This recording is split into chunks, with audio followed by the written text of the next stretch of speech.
I'm Keegan Isowe, and I got next.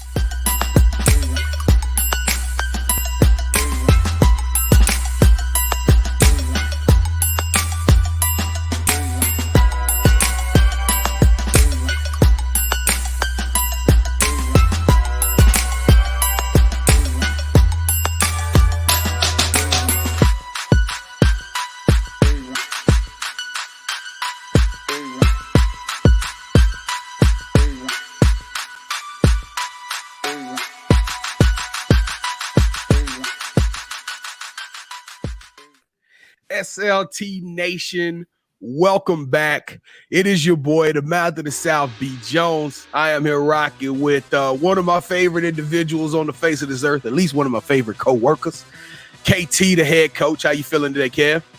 Man, I'm feeling good. You know, I would drop a hot 16, but I'm going to save that for another show, man. All right. Well, if you're listening to the sound of my voice, that means you have stopped by our YouTube channel. We want to first thank you for doing so. Kev and I have made this mission in 2021 to go out and find some of the best stories out there. Us too, we're on a growing platform and we're the underdogs, and now we have to tell the underdog stories. That's right. So before we get started, though, we need you to help us to grow the show and to keep this mission going. And on the count of three, we have a little tradition. We call it sharing is caring, right? On count of three, we all go hit that subscribe button, and we are going to keep the movement going. 1, 2, 3, boom. All right, so now that we took care of the official business, without further ado, you see the young man. We got musical prodigy, 15-year-old Keegan Isowe. And did I say it correctly, my friend? You were close. It's Isowe, but it's better than what other Isowe. Man, this young man is a phenomenal human being first and foremost. But I'm gonna be real with you, man. I am really digging your music. I had the opportunity to listen to Rax, listen to a couple other samples you got going, and you are doing some unique stuff that I definitely feel you're going to break out on the scene and make some noise out here in this music industry. But before, Keegan, we could give you the mic and turn you up a little bit. You got to be initiated into the Sports Life Talk family, man. So, Kev, help them out, man. Well, I know you can probably kill me, a freestyle, but I want you to give us your top 5 hip-hop artists. I'm going to go in no particular order. Kendrick, Andre 3000. My man. Let's see. Who else? Number 3. I really like Earl Sweatshirt. He's a 2010 artist. I like Brockhampton, and I also really like did I really forget his name? Oh yeah, Mac Miller. Ooh, okay. Mac Miller is a sleepy one. I mean, a sneaker. That's a sneaky one. You kind of brought in a sleeper on us. Mm-hmm. Wait. Replace Brockhampton with Tyler, the Creator. Ooh, this boy got some heat, Kev. All right. So, hey, whenever somebody says Andre 3000, man, they already got my attention because he's in my top 5 too. Mm-hmm. He's one of the greatest. He inspired everybody in the South. All right, so this is a sports show, and we talk about life and entertainment. So, being a sports show, give us your favorite sports teams. I liked whatever team Kyrie was on. I think it was the Cavaliers. Last time I watched was 2016. So I like the Cavaliers, and I also have, even though I don't watch them, I have lots of supports for local teams like the Mavs. Like, even though I don't actually watch the Dallas Mavericks, I still support like local because I love the state, Texas. You know what I'm saying? So support whatever team represents us. You know what I'm saying? All right. So the last question I'm going to ask you, and with the initiation, what first got you into music? Actually, what first got me into music was my older brother Kelvin, who was on the show previously. He put me onto Eminem like in 2014. And I always had musicians in my family. My uncle and my other uncle, they were both musicians, producers, singers, yada yada. And I was always interested in what they were doing, but I never really understood the technical side until like 8th grade. I started like actually making music. And so yeah, if it wasn't for Kelvin putting me onto Eminem, I wouldn't be a rapper at all. Like I wouldn't be. Oh, wait a minute. Am I understanding this correct? Yeah. Your older brother is Kel Damo? Mm-hmm. Yes, sir. Hey, that's our dog. Kel Yeah, I know. Damo's the truth, man. For real. Hey, so now it makes sense. It's starting to click with me because he got skills too, and now I'm starting to hear it, man. I'm like all giddy inside now. This is very exciting for me. Man's studio is right next door, literally. Like he's just right there. Who hotter, you or Kel? Go. I want to know. We need to get Kel to come on here and y'all battle, man. The better lyricist is definitely Kelvin. Definitely. I'm still not as good as him when it comes to the pen game aspect. But I did put him on to producing. He's starting to produce now. I'd say I'm the better producer, but he's definitely the better rapper. Like, and you know what's funny about that? On our show Wednesdays at 8 p.m. Central, you can watch us on YouTube and Facebook. Hey, he has our intro and our outro. Yeah, Kelvin is the one. So we use VVs and Mardi Gras. that's what's up. Those are some of his best songs, in my opinion. Like, we asked him, hey, can we use them? He said he sent them to us, and hey, we rock those every Wednesday. So shout out to your big bro, man. Exactly. Yeah. So that's why I was getting with you. I was like, Kel Damo kind of got our Wednesday show. We were trying to get somebody to come up with something for our You Got Next series. So that's when I was coming at you. Like, if you got something creative, you can kind of bring us something. We can do an intro or outro, but we'll talk about that a little bit off air, man. So yeah, that sounds fun. I'd love to help you. All right, cool. Kev, keep it rolling, man. I know. We want to welcome you into the SLT family. And with that said, I'm going to turn it over to my brother, B. Jones. Man, so if y'all had picked it up, this young man is charismatic. He's 15 years old, rapper, producer. That's right, that little picture you see right there that he represents himself with, that is actually his own drawing. He's done record covers. You got to go check out his Instagram, his IG page at sunshine_Aofe. The kid got skills with the pen, he got skills with the mic, he got skills with the laptop. He doing it all. Straight out of McKinney, Texas. And you recently released the hit album. I'm calling it a hit already, man. I know it's just brand new, but it's a hit album. Aofe, man. So tell us about this project you just dropped. Yeah. It's funny because the album's pronounced Ifa, but everybody pronounces it Aofe, which is the funniest thing ever. So I just called it Aofe for now. We simple-minded sometimes, man. We can only see, we ain't there yet. We gotta hear it. You good. It took me a while to know the name too. Okay, so I was working on the album since July of 2020, like in the summer of the pandemic. So I had more time to like focus and like understand my craft. The first songs on the album, like I started working on, are not actually on the album, and they were pretty bad because I had just gotten this Mac and this whole computer setup, and so I was like, okay. But the first song I worked on was actually like the song Earth/Pig, which is like the song on the album, and very religious, very not religious in the sense of like, oh, I love God, but like religious in the sense of like religious conviction and like talking about my experience with the church. After that, slowly I started working on more other songs. Like I started working on the song South directly after. Then I started working on fun fact, Rax was actually one of the last songs made on the album. Like it was made in like October. And so that was one of my most fun experiences. Me and my boy Trevor, aka Eugene Stacks, on the song. It was like after school, and we was out here working on the song like on FaceTime. And his Wi-Fi was terrible, so it took a long time to truly finish the song. Like it was buffering the whole time, so we had to like split it up into between days and stuff. It was nice. Well, hey, it produced something fire, and you didn't mention this dude in your top 5, but I'm gonna tell you, it gave me one of my top 5 artist vibes, and that is Childish Gambino, man. Do you listen to Childish Gambino? Yes, he's my top 10. He's like number. Okay, so if I have my top 5, he's number 6. Like he's so close. Because I like his funk stuff more than this Childish Gambino stuff. Even though his rap stuff are really good, his funk stuff is like different.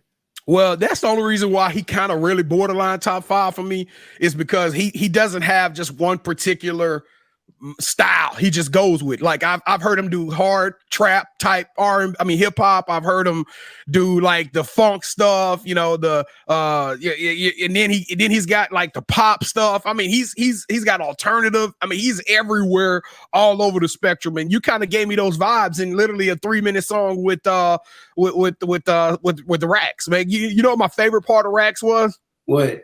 The last like 25 seconds, dog. You took me there. I was like, oh, the beat dropped. The beat just like totally changed. Yeah, it transformed. Hey, yeah, that right there was fire. Who I did was that? Was that yours or Eugene? That was mine. Trevor did the guitar and like the main drums and stuff. I did the bass at times, like whenever the hook came in, at the bass, the sax, and the organ. And then the outro was all my idea. Like I was just like, hey, how do we make this? Like the track's already done. We did all our rap and stuff and whatnot. I was like, how can I make the outro explosive? So I did what I usually do. I just started listening to very explosive music. And I was like, okay, let me see if I could, like, you know what I'm saying, make boom, boom, boom, boom, boom, and like the drums and stuff, and like make it sound like the end of the world, you know what I'm saying? And it worked out pretty well in my favor. All right, cool beans, man. So now you're from, you kind of told us you're all over the map. You're originally from Canada. You lived in Iowa. You lived in Texas. Tell us a little bit about your journey, man. How did you end up to being where you are right now? Okay, so I was born in Ankeny, Iowa, like far up north, you know what I'm saying? Like very close to Minnesota. And so I was like, all right, I was 2 years old when we moved to Canada. I lived in Canada for like a good 3 to 4 years, I think. Very good time. I was very happy. Nice kid. Then I moved back to Iowa. I lived there for another 6 years, for most of my early schooling. And I moved to Texas in 2017 of June. And it was a very huge shift because we've never been to the South before, you know what I'm saying? And there was zero black people in Iowa. So it was fun to other than our family, it was fun to go to Texas and see more people that looked like me and understood, you know what I'm saying? So it was fun to be around people like that. And I met some of my closest friends here. So it was nice to be in Texas. I've been here for 4 years almost. And that's actually me moving to Texas. If I didn't move to Texas, I wouldn't be as eccentric a person, musician, or even a sibling. I wouldn't be as cool or as good as a person as I would have been, because Texas really humbled me. So Keegan, let me ask you this. You said your brother, we know, is Kel Damo. Shout out to our boy. Kel Damo, domination. Yeah, so did he introduce you to this rap game? And if not, who is your biggest inspiration? Kelvin, if I'm talking personal inspirations, yeah, Kelvin's one of them. I remember when he was first rapping, he wasn't as good as he is now, and people would always pick on him and ridicule his music. Even my closest peers would make fun of his music. And then I was just sitting there you guys are gonna regret doing that. And what do you know? 2 years later, he's out here making some of his best music to date, and he's still improving. Every single night after I come back home from school, he's just hey Keegan, come in the studio real quick. I go into his room. He's out here working on some new stuff, and I'm telling you, the stuff he's working on right now is fire. Some of his best work ever. He's doing some acting. He's on his Denzel Washington vibes. It's interesting, man, because I've never seen him this hungry for a project in a long time, and it's super inspirational. But if we're talking about influences outside of my personal bubble, well, not really outside of it, because I'm still friends with this person. Obviously, we have Trevor. You know what I'm saying? He got me into producing. We got my boys at this group I met last summer called Pink Digital. They put me on to producing as well. They helped me to truly experiment with my sound as well. And also my friend Corin, and my friends at my record label that we're in called Manipulated Records. They inspire me every day, man. Corin's one of my favorite producers, point blank period. He's only 17 years old. He's really talented. And so is the rest of the people in my record label. They're my brothers, you know what I'm saying? All right, so what is your creative process like? Ooh. Well, you see, it either starts with the bass or the drums. I think the bass line is very fundamental when it comes to an instrumental. Take any song that you really enjoy, like Rosa Parks, by Outkast, the parts and the bass line comes in, doom, doom, doom, doom, doom, doom, doom, doom, doom. That bass line's iconic, or things like that, or what's another iconic bass line? Even the bass line in Wesley's Theory by Kendrick has a very funky bonk, bonk, bonk, bonk sound. It's super groovy. I feel the bass line is the foundation of a song. So I usually either start with the bass line or the drums, because those are the most those are the backbone. If you're building a house, you don't start with the roof. You start with the foundation. And then I move on to the hi-hats usually, which are part of the drums. But the hi-hat pattern got to be a separate lane. And then I usually start with some pads or some piano. I have a little keyboard right here. If you can't really see it, but yeah, I have a little keyboard, and I play like a chord progression or something like that, or I take a sample and I chop it on here. And then after that, I like do synths and stuff and like all that fun stuff. The synths always have to come last because if you do, because it's like a leveling thing, you know what I'm saying? You have the bass, you have the drums, you have the sample, you have all that stuff, and then you have the synths on top, which are like little sprinkles, you know what I'm saying? You can't be too heavy on the sprinkles, or else your cake will be disgusting, you know what I'm saying? It's too much sprinkles. Wait, hold on, Keegan. You're making me hungry for one. So this, I haven't had breakfast yet. But hey, let me ask you this: how would you describe the music that you create? And if we wanted to put somebody on your music, what is that go-to song? I love like all sorts of hip hop, you know what I'm saying? Like Biggie Smalls was a huge influence for me as well. I forgot to mention that. So I like Biggie. I'd say also obviously Andre, all these people. So I also love things outside of rap. Like I really like I like digging for soul music. Like one of my favorite like soul musicians I found as of late is this group called Moonchild, and they have some really nice neo soul. I also love D'Angelo, like with a passion. He's one of my favorite musicians or people in general. I love MJ, I love Pharrell, I love all these musicians, and they all like culminate into my sound. Like they help me to I like how like down to earth and like groovy neo soul can be. I like how aggressive rap can be. I like how smooth R&B can be. And I also like how like sharp rock can be, like some like super real rock. I don't listen to rock that much, but the rock I've heard was pretty nice. Oh, okay. I'm sorry. And if I would say the go-to song to listen to if you like my music, I would suggest 3 songs. Rats, obviously, cookout song. You know what I'm saying? If you want to have a cookout. I would also suggest listening to the song Butter, nice dance song. You know what I'm saying? If you feel like dancing. And then I'd also suggest listening to Spot, heavy Kirk Franklin vibes. All right, I'm gonna go check out this Spot. I hadn't heard of shit. Hold on, Beto. He did it again. He mentioned butter. He mentioned a cookout. And he already talked about cake. My bad, man. I haven't had breakfast either. Man, do your thing. Go ahead, B. My bad.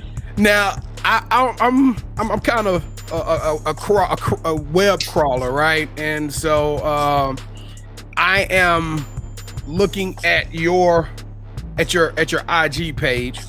I kind of noticed you in a tuxedo. Now, my daughter is a big time band fanatic, right? And I'm listening to you go through your musical theory, and I have to only assume. Now, are you in band, Keegan? Is this kind of where you pursue your passions? I'm in choir, not band. Choir, okay. So I knew there was some musical influence somewhere in there, man. So with that being said, man, tell us a little bit about the thought process into how you market yourself. I mean, like you have these artist vibes going on. Your music is definitely not traditional trap. Like when you listen to what is out there on the mainstream radio, kind of walk us through the evolution of how you plan on market and how you plan on bringing this thing out. I feel like most Instagram musicians present themselves as just the IG musician. Like, oh, I'm this guy. I'm from this place. I have this music. And I'm pretty much just an Instagram page. I'm not like a human being. I want to balance that kind of. I want to still seem like a business page, but I also want to seem like a human. Like I've noticed that like the more engaging you are with your audience. Like for example, I've mentioned Brockhampton. Like they handle themselves like as business sometimes a lot, but they also have moments where they can like interact with the fans. You know what I'm saying? Like see what they're doing on a daily basis, you know what I'm saying? Give them a little insight on what they're going through. I feel like it's a balance between a business page and like a personal page, and it's a nice balance, you know what I'm saying? Because as much as I do want to like expand and send my music out there and like, you know, be professional, I also want to like have the illusion that I'm still, you know what I'm saying, 15, you know what I'm saying? I want people to know that just because I make this type of music, I'm no different than your average 15-year-old, you know what I'm saying? Like, I'm just a 15-year-old who happens to make music. You know what I'm saying? It's good music. It's good music. I love what you're doing. Now, I noticed that. So, are you a big anime fan? I'm looking at some of these pictures and these drawings, and it feels very anime. But man, it's pretty dope how you put it together. So, what's your biggest anime influences? One Piece, bro. One Piece, man. Easily. I already had the manga hat right here, man. One Piece is my favorite of all time. I also love Attack on Titan. I also mess with Evangelion. I grew up on Dragon Ball. I grew up on Naruto. I grew up on obviously Pokemon. But I also, if we're talking about like non-shonen series, I also mess with it's this series called Bakuman, where it's about a guy who makes manga. So it's like a story about making stories, which is super funny to me. Now, interesting fact: you have a color-coded collection of One Piece manga. Mm-hmm. It's all right here. Manga? Educate SLT Nation on what is manga, man. Manga is Japanese comics, all right? And the funny thing about manga is that you don't read them left to right. You read it right to left. Like on the back of this book, it says, you're reading in the wrong direction. Like you're reading it, you have to read it right to left. You know what I'm saying? So when I was first reading manga, I always used to read the story backwards. Like I started reading manga in like 2011. And ever since then, it's just become like second nature to read manga like right to left. People act like it's such a hard thing to do, but it's like easy. You know what I'm saying? It's so easy to do after like 2 books. I don't know, Keegan. That's probably that brilliant mind you got, brother. I can't read like that. You got that accounting thing going on, man. That's not that's nothing. I can't read like that, fam. All right, so you go. All right, no, you go, man. Go ahead. What was you gonna say? I was gonna say, fun fact. Also, I also tried making manga for a while. Like before I was a musician, I had so many shifts in my career. I was originally going to make manga, then I was going to become a chef, and now I was going to become an animator. You still kind of are a chef, though. You cooking up hot tracks, so you still are a chef. I can still make salmon too, so you know what I'm saying. There it is. And so yeah, so like my career shifted a lot, but anime and all that stuff is still a huge influence on my sound as well. All right, so have you got a chance to like actually perform like in Dallas anywhere? I have performed, but like not in Dallas. I performed in like local areas, like coffee shops and whatnot. I've never had a whole show dedicated to me, or dedicated to like a whole idea. But I have a friend named Roman DeFro. Yeah, and, we know him. Mm-hmm. And he has shows, and he like proposed the idea for me and Kelvin to perform. I was like, that would be super tight to do, but you know what I'm saying? I don't have any transportation, and Kelvin's too lazy to leave the house, so it's gonna be super hard for that to happen, but we'll probably get the motivation to do so. Hey, you can always try to get you a Zoom show, or hell, how about this?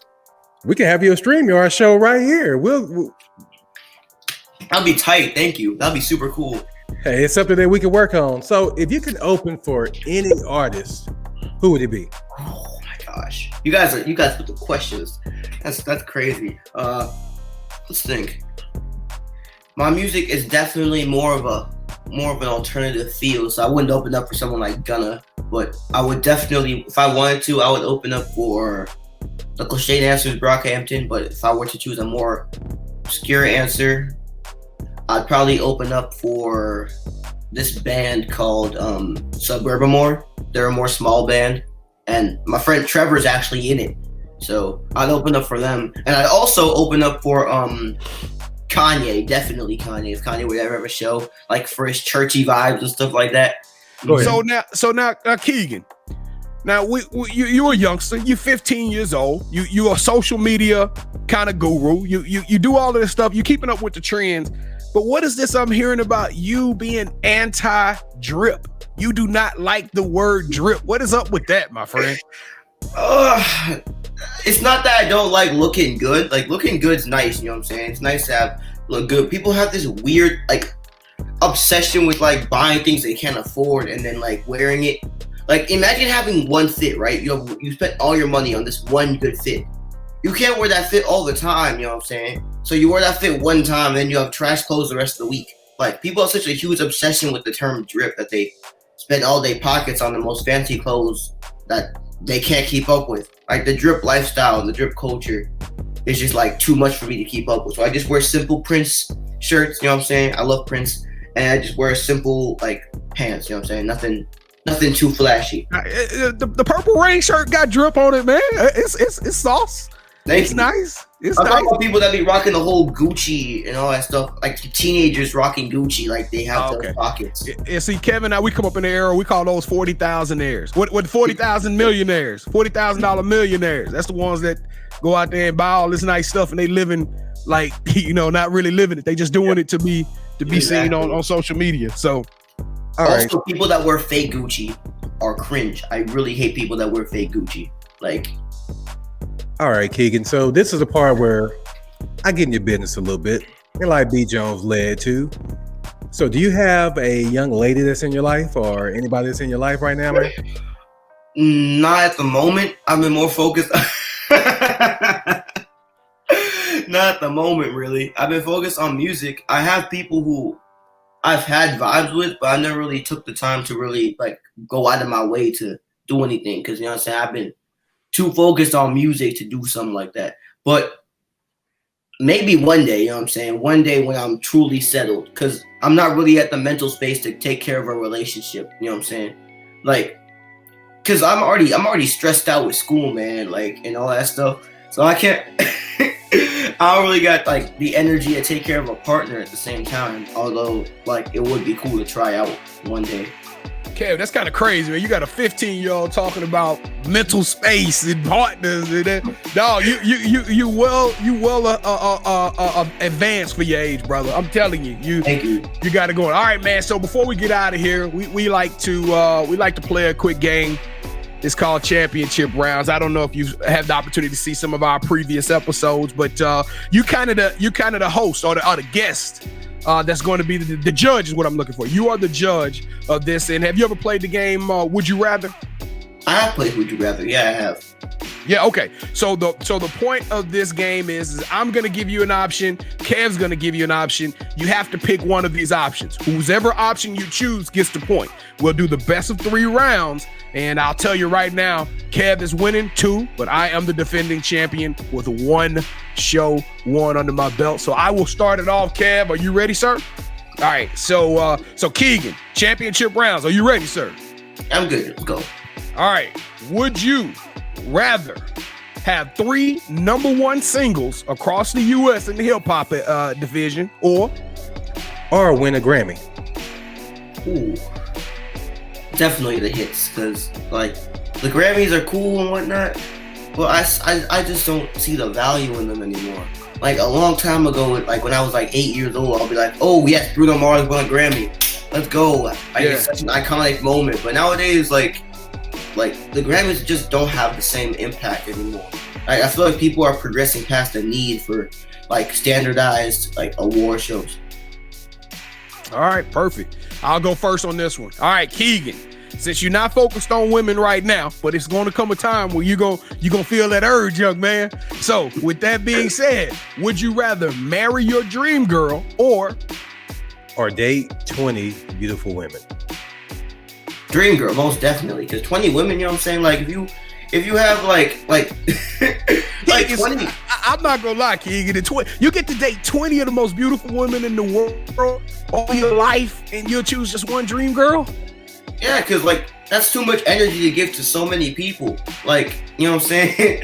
Like 20 beautiful women compared to one. Like, if you're that one person that I'm with, that's more special than 20 people that I'm with. What if we change it to 100? What if we change it to 100 beautiful women? That's even worse. Well, hold up, Keegan. Before you finish, these questions were set up for me to lose anyway, because we already could have reversed them. No, you tried to just tie it up. It's all good. Don't give me. I already lost. Go ahead, and give us the last one. All right, last one, Keegan. After you make it big in your career, would you rather live in New York City or live in LA? Or live in LA. Whew. New York City, because LA is like too huge for me, man. Like the energy in LA is like the paparazzi are super like big over there, and New York seems more secluded. Like, I think Frank Ocean lives in New York, and it would be super cool to live in a place where it's like less paparazzi, less like artificialness, because LA is like very artificial in my opinion. Like, I would not want to live in LA. Plus, it's expensive. So is New York, but like, hey, Keegan, you got a broom? Do I have a broom? A broom? Yeah. Because that sounds like a sweep. I just swept. You've been swept before too, so I mean, yeah. Let's keep. Nah, hey, Kevin, New York versus LA. How can that be loaded, man? That's just he just preferred. I'm gonna be honest with you, Kevin. No. I would have took the 20 beautiful women, man, because you can always go back and marry a special one. You got to me to marry that one dream girl. I mean, you know that I get it, right? Hey, Keegan, so what's the future for you, man? Let's look 5 years from now. What does the future hold for you, brother? Me and my record label friends are going to be pretty big.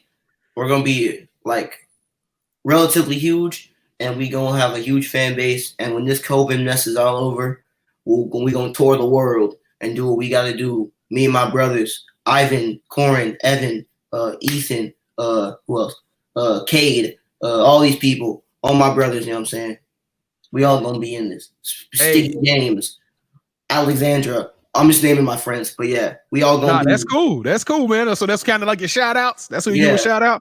Yeah, Trevor, Suburban Moore, Pink Digital, all my friends. Well, Keegan, the hit maker. You, sir, you got next. We truly appreciate you spending this time with us. I know for a fact we could have kept this rolling for a lot longer. We're gonna have to bring you back. We're going to bring you back. I'm going to go listen to some more of these songs and really check out your music more in depth. We're gonna share some of your stuff to our IG page. Definitely get SLT Nation behind you. So we truly appreciate you. As we said earlier, do you want to let everybody know where they can find you and where they can find your music? Listen to Aoife on all platforms, Spotify, Apple Music, SoundCloud. I don't know about Bandcamp, but if he's on Bandcamp, then you can find it there. YouTube. Yeah, that's about it. All the mainstream ones. And also stay tuned because there's going to be more music coming soon. I'm currently working on the second album, so be ready for that. Stay tuned. It's going to be nuts. Fire. It's gonna be fire. All right, SLT Nation, thank y'all for rocking with us once more. Remember, we can't do this without you. This was a crazy one, right? Nobody expected us to come with the middle school hit sensation, but like Kevin and I promised y'all, we got more bangers coming. We got some good stuff, some good content, good guests. Remember, if you want to see Kevin and I act a plum nut on Wednesday nights with the crew, we go hard Wednesdays from 8:00 p.m. Central to 9:00 p.m. Central. A little bit of extra on there as well, but we go hard with the Sports Life Talk crew. We talk about everything from sports life, relationships. It don't matter. We stream live on YouTube, Facebook, wherever you watch your streaming shows. And like I said, we love you guys. So don't forget to follow us, like, subscribe, share the message. Y'all go get behind this dude Keegan, man. Let's get behind this music. The youngster got it. He got juice. Hey, we appreciate y'all for coming by. Y'all take care of one another. Stay blessed, and we love y'all. We'll see y'all soon. Yeet. Lil' baby say I'm fly, she see me. I know I got a giant in the drip, but I double cause I'm tired of the vibe, she clingy. And I don't play around with the wrist, when I get it, you already know the vibe, it's VVs. I swear I feel alive when I'm in the yo into the air, making vibes on repeat. And I ain't gotta lie, you see these. She said she wanna vibe, she need 3. Each one for my boys, my teamies. Swimming through the riches with my squad, believe me. Iced out Audemars, Philippi's. Big dog since a gin, know I'm 8. Cook and let them know I'm different raw with the apron. Do this for my sons, I know it's mine for the taking. Lil' baby look like she the type that be playing. Slide and I skate this. She done me probably thinking who this. Yeah, money now it's funny how I see the mood switch. But boy, lame girl, funny how the two mix. So I got them uptight, now they got the loose lips. Want the doors with a suicide on it. If I'm winning, gotta put my slimes on it. I ain't buying in the Gucci or Prada. That she my man, and it's proof for her solid. Drip the finesse like Kyrie. Young man with his own brand, I designed it. Whole gang got a wrist spring cause I iced it. No name in my domain, I'm the nicest. Game, know I used to dream of the dice. 2 bad things I'm in between like a hyphen. When I pull up to the scene.